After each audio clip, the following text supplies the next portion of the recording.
It's 1 year later, and people are still furious with the federal government's decision to tax trust funds.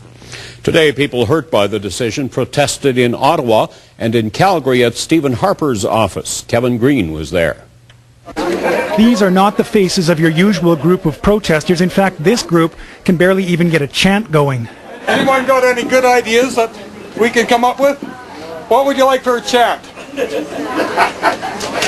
But they are angry and resolved. When the Conservatives broke a campaign promise a year ago and announced they'd start taxing income trusts, all of them were hurt financially.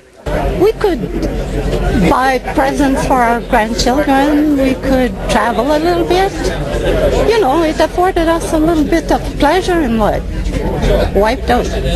Completely wiped out from one day to the next. Even more than the pain in the pocketbook, many here say it's the sense of betrayal that really hurts. Their word's no good, right? If your word's no good, you're no good. That's the way I look at it. There was a similar protest on Parliament Hill in Ottawa, and inside the House of Commons, MPs bickered, but no questions were answered. Mr. Speaker, a year ago the Conservative government destroyed the retirement savings of more than 1 million Canadians. They also destroyed an investment vehicle that raised capital for the energy sector. Income trusts were left as sitting ducks ripe for foreign takeovers.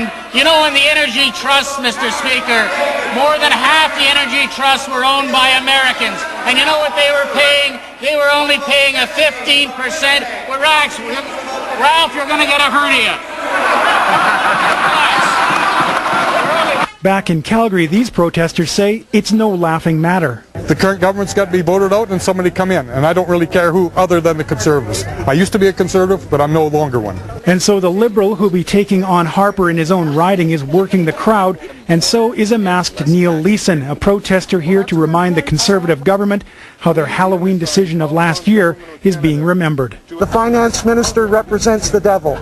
Kevin Green, CTV News, Calgary.